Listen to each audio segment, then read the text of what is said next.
West Bengal বোর্ডের নবম শ্রেণীর বাংলা টেক্সট পোর্শনের পাঠ্য তারাশঙ্কর বন্দ্যোপাধ্যায় লেখা চন্দ্রনাথ গদ্যটির ওপর থেকে ধারাবাহিক কতগুলি পর্বে তোমাদের কাছে এর বিষয়বস্তু এবং প্রশ্ন উত্তর আলোচনা করেছি। দেখো, আজকে ঠিক যে টেক্সট পোর্শন পর্যন্ত প্রশ্নের উত্তর আলোচনা হয়েছিল তার পরবর্তী অংশ থেকে একদম শেষ অংশ পর্যন্ত কয়েকটি প্রশ্নের উত্তর আলোচনা করব, 3 নম্বর এবং 5 নম্বরে। আশা করছি এই প্রশ্নের উত্তরগুলো যদি তোমরা তৈরি করো তাহলে পুরো টেক্সট পোর্শনটাই সুন্দর করে তোমাদের কভার হয়ে যাবে এবং এর থেকেই তোমরা থার্ড সামেটিভ ইভ্যালুয়েশনে কমন পাবে কোশ্চেন। দেখো, আজকের যে প্রথম প্রশ্ন রয়েছে 6 নম্বরে, আমারই অন্যায় হলো, কে কেন এই ধরনের মন্তব্য করেছে। 3 নম্বর রয়েছে, দুটো পার্ট রয়েছে কোশ্চেনের মধ্যে। তারাশঙ্কর বন্দ্যোপাধ্যায় লেখা চন্দ্রনাথ পাঠ্যাংশে আমরা দেখি যে 3 সহপাঠী অর্থাৎ কথক নরেশ, গল্পের কথক নরেশ, চন্দ্রনাথ এবং হিরু যে স্কুলে পড়াশোনা করত সেই স্কুলের হেডমাস্টার মহাশয় এই ধরনের ধারণা পোষণ করেছেন বা মন্তব্য করেছেন। কাহিনীতে আমরা দেখি বা কাহিনী থেকে আমরা জানতে পারি, বা দ্বিতীয় প্রশ্নের উত্তর বলছি, যে চন্দ্রনাথ কখনোই স্কুলের পরীক্ষায় দ্বিতীয় স্থান লাভ করেনি, বরাবরই সে প্রথম হয়ে এসেছে। পরীক্ষায় যখন দেখা গেল যে স্কুলের সেক্রেটারির ভাইপো হিরু তার সহপাঠী প্রথম স্থান লাভ করেছে এবং চন্দ্রনাথ সম্পূর্ণরূপে অবগত ছিল তার সেই স্থান অধিকারের পিছনে অনেক রকমের সাহায্য সে অবলম্বন করেছে, তাই সে অন্যায় সে মেনে নিতে পারেনি।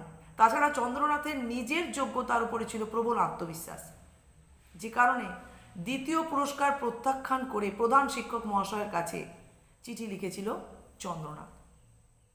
এতে সমস্ত স্কুলের পরিবেশ প্রেক্ষাপট খুব চঞ্চল ও বিক্ষুব্ধ হয়ে উঠেছিল।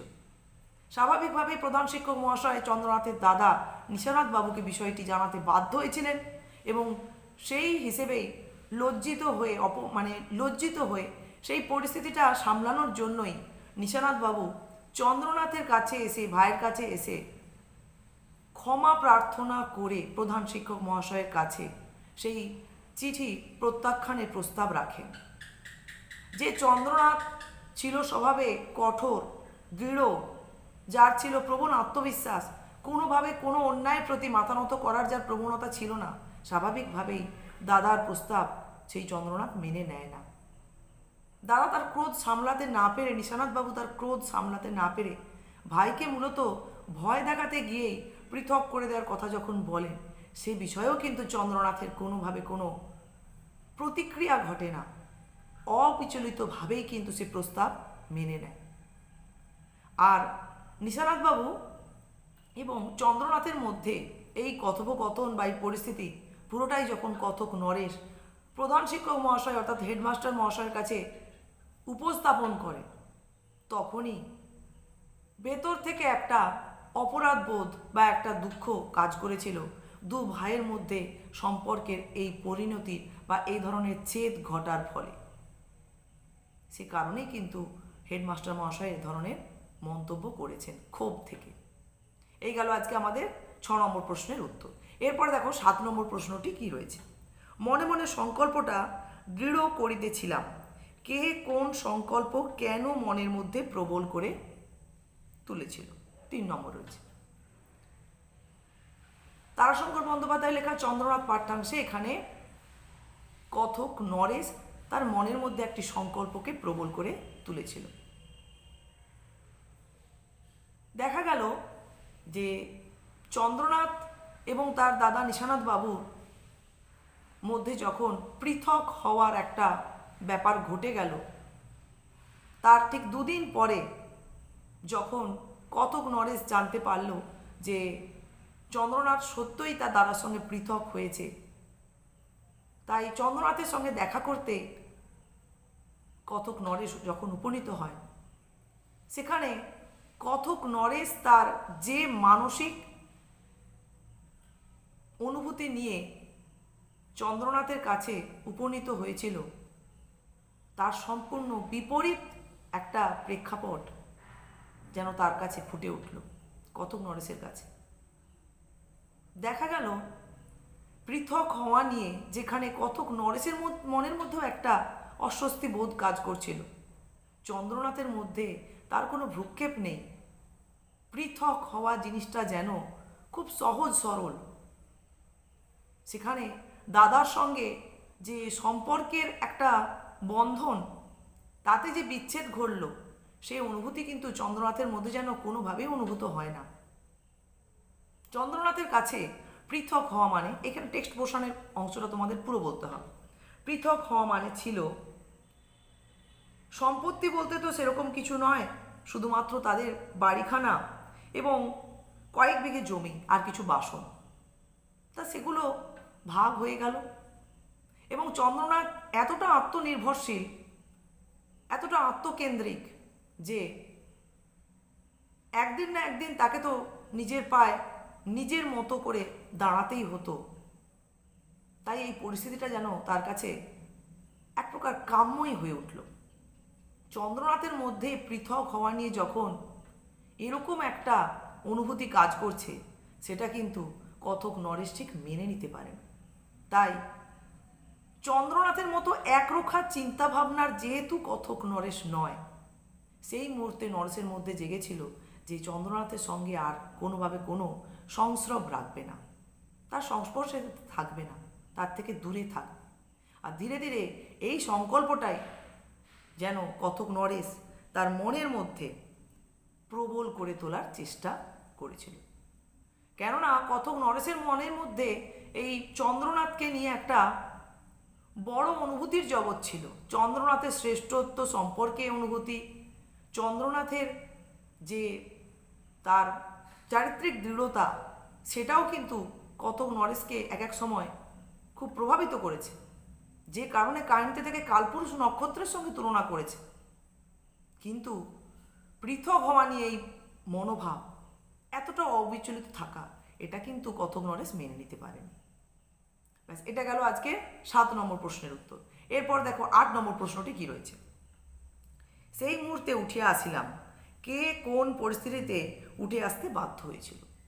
দেখো, এর আগে 7 নম্বর প্রশ্নে যেটা আমরা পেলাম, তোমাদের টেক্সট বইটা দেখবে 84 পেজ আর 85 পেজ, মানে 84 পেজে যেখানে দেখবে যে পৃথক হয়ে গেছে চন্দ্রনাথ এবং তার দাদা নিশানাথ বাবু, তার ঠিক 2 দিন পরে যখন দেখা করতে যাচ্ছে কথক নরেশ চন্দ্রনাথের সঙ্গে, দেখা করতে গিয়ে ওইখানে চন্দ্রনাথের সঙ্গে 3টি ঘটনা ঘটেছিল। চন্দ্রনাথের কাছ থেকে 3টি বিষয়, 3 রকম অনুভূতি কথক নরেশ অনুভব করেছিল। সেটাই হচ্ছে, মানে সেটার একটা বিষয় যেটা পৃথক হওয়া নিয়ে যেটা তার মনোভাব, যেটা আমরা এই মুহূর্তে 3 নম্বরের প্রশ্নে করে ফেললাম, 7 নম্বরের প্রশ্নের উত্তরে পেলাম।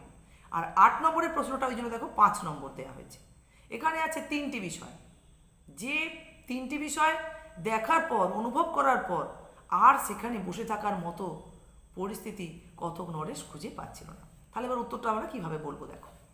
তারাশঙ্কর বন্দ্যোপাধ্যায় তার চন্দ্রনাথ পাঠ্যাংশে তুলে ধরেছেন যে যখন চন্দ্রনাথ তার দাদা নিশানাথ বাবুর সঙ্গে পৃথক হয়ে যায়, কথক নরেশ একটা ভারাক্রান্ত মন নিয়েই, বিক্ষিপ্ত মন নিয়েই কিন্তু উপনীত হয়েছিল চন্দ্রনাথের কাছে। সহানুভূতিপূর্ণ মন ছিল তার প্রবল চন্দ্রনাথের প্রতি। চন্দ্রনাথের প্রতি তার একটা আলাদা দুর্বলতা, একটা আকর্ষণ যে কাজ করত কথক নরেশের মনে, সেটা আমরা কাহিনীর শুরু থেকে শেষ পর্যন্ত বুঝতে পারি। তাই এখানে দেখা গেল যে পৃথক হওয়া নিয়ে চন্দ্রনাথের মধ্যে কোনোভাবেই কোনো উৎকণ্ঠা কাজ করছে না, বরং পৃথক হওয়াটা যেন খুব সহজ। শুধু বাড়ি, বাসন আর সামান্য কিছু জমির বিভাজন অনায়াসেই হয়ে গেল। কিন্তু দাদার সঙ্গে যে একটা সম্পর্কে ছেদ পড়ল, এটা যেন চন্দ্রনাথের মধ্যে অনুভূত হচ্ছে না। এটা দেখে কিন্তু মনে মনে কথক নরেশ খুব একটা অস্বস্তি বোধ করল, নিতে পারছিল না কথক নরেশ, যে কারণে চন্দ্রনাথের সংস্রব ত্যাগ করার কথা বা সেই সংকল্পকে দৃঢ় করার একটা চেষ্টা তার মনের মধ্যে কাজ করছিল। ঠিক এর পরবর্তী চন্দ্রনাথের কাছ থেকেই কথক নরেশ জানতে পারেন যে স্কুলের সেক্রেটারি ভাইপো হিরু, সে নাকি চন্দ্রনাথের কাছে এসে জানিয়েছে যে তার কাকা চন্দ্রনাথের জন্য একটা স্পেশাল প্রাইজের ব্যবস্থা করেছে।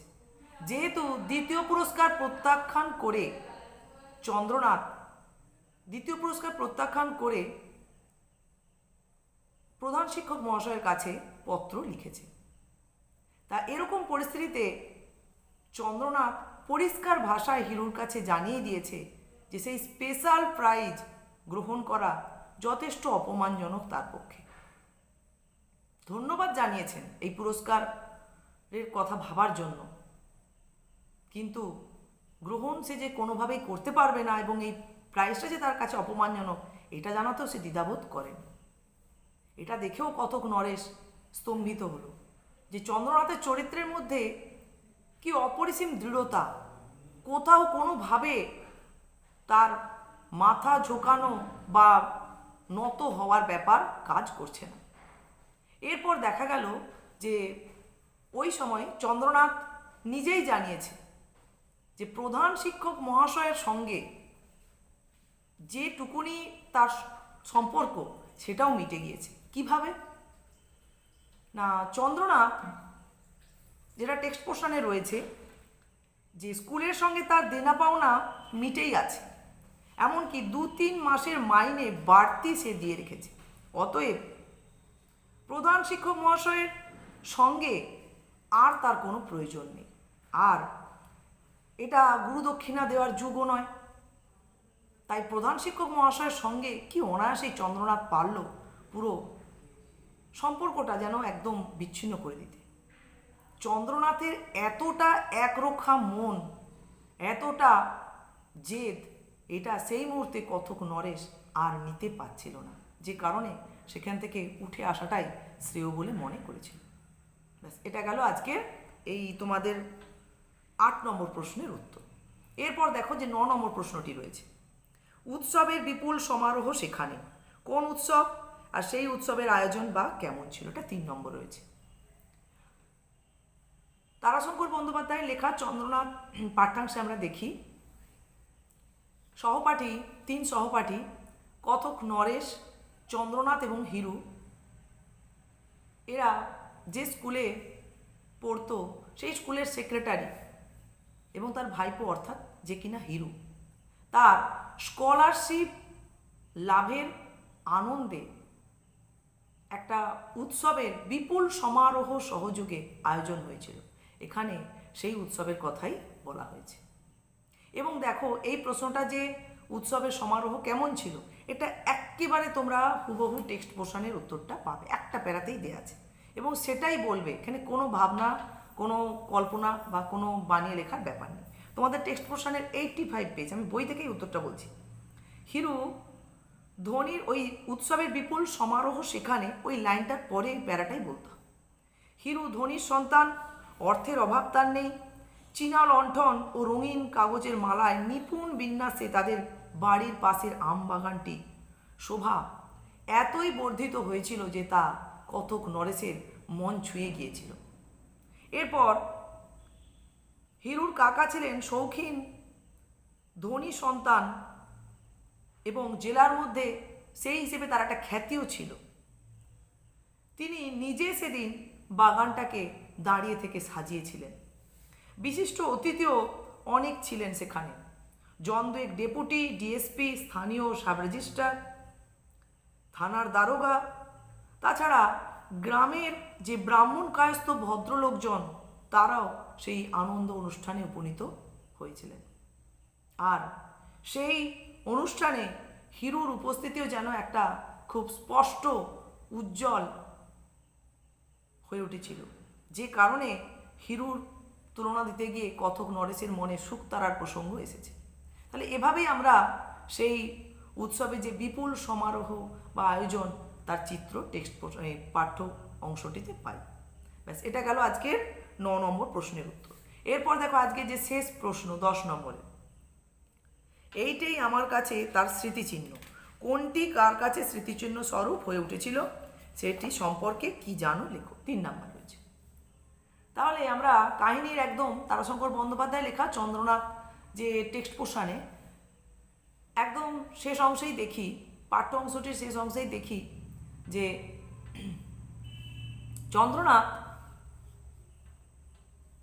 হিরুর বাড়িতে যে স্কলারশিপ লাভের আনন্দ উৎসব অনুষ্ঠিত হয়েছিল তাতে অংশগ্রহণ করতে না পারার কারণে বা হিরুকে শুভেচ্ছা জানানোর জন্য যে পত্রটি লিখেছিল সেই পত্রটি হয়ে উঠেছে হিরুর জীবনের চন্দ্রনাথ কেন্দ্রিক একটি স্মৃতিচিহ্ন স্বরূপ। এবার ওই পত্রটি সম্পর্কে আমরা কি জানি সেটাই আমাদের বলতে হবে। এটাও দেখো একদম টেক্সট পোর্শন ধরেই তোমরা উত্তরটা সুন্দর পাবে। একদম তোমাদের টেক্সট পোর্শনের লাস্ট পেজ 86 পেজ, ওইখানে যে পত্রটার বিষয়টা রয়েছে যে চন্দ্রনাথের যেদিন হিরুর বাড়িতে আনন্দ উৎসবের আয়োজন ছিল সেদিনটি ছিল তার যাত্রার দিন, সেই গ্রাম ছাড়ার দিন। তাই কোনোভাবেই চন্দ্রনাথের সেই অনুষ্ঠানে অংশগ্রহণ করার অবকাশ আর নেই। তার জন্য হিরুর কাছে ক্ষমা প্রার্থনাও চন্দ্রনাথ করেছে সেই পত্রে। শুধু তাই নয়, চন্দ্রনাথ সেই সঙ্গে হিরুর সফলতায় আনন্দ প্রকাশও করেছে। হিরুর সফলতা নিয়ে মনের মধ্যে, হিরুর সফলতার পিছনে যে প্রক্রিয়াটি কাজ করেছে সেটা নিয়ে অবগত হলেও সহপাঠীর প্রতি অমানবিক কিন্তু চন্দ্রনাথ হয়নি, তাকে শুভেচ্ছাও জানিয়েছে। কিন্তু এই স্কলারশিপ লাভটা যে তার যোগ্যতায় হয়নি, কোনো সহযোগিতার মাধ্যমে হয়েছে, সেটা কিন্তু আমরা বুঝতে পারি সেই পত্রে যখন এই স্কলারশিপ লাভের জন্য এই এত বড় আয়োজন, আনন্দ উৎসবের আয়োজন, এটার আবশ্যক কোনোভাবেই যে ছিল না এটাই কিন্তু চন্দ্রনাথ মনে করেছে। সে কথাও সেই পত্রে ব্যক্ত হয়েছে। স্কলারশিপটাকেও এমন একটা কোনো বড় বিষয় বলেও চন্দ্রনাথ মনে করে না। এভাবে পত্রের শেষে ভালোবাসা জানিয়ে সংক্ষিপ্ত পত্র, যেটি কিনা এখানে হিরুর জীবনে চন্দ্রনাথ কেন্দ্রিক একটি স্মৃতিচিহ্ন স্বরূপ হয়েছিল। ব্যাস, এটা গেল আজকের তোমাদের 10 নম্বর প্রশ্নের উত্তর। তাহলে এভাবে দেখলে তোমরা যে মোটামুটি টেক্সট পোর্শনটা ধরে কিন্তু পুরো টেক্সট পোর্শন ধরেই যে 10টি প্রশ্ন তোমাদের টোটাল আলোচনা করা হলো, ধারাবাহিকভাবে পুরোটাই কিন্তু কভার হয়ে গেছে। তাই এইভাবে যদি তোমরা প্রশ্ন উত্তরগুলো একটু সুন্দর করে তৈরি করো, তাহলে অন্য কোনো লাইন এলেও কিন্তু প্রসঙ্গটা উল্লেখ করে ঠিকঠাকভাবে উত্তরের জায়গাটা নির্বাচন করতে পারবে। তোমরা এগুলি আজকে অনুশীলন করো।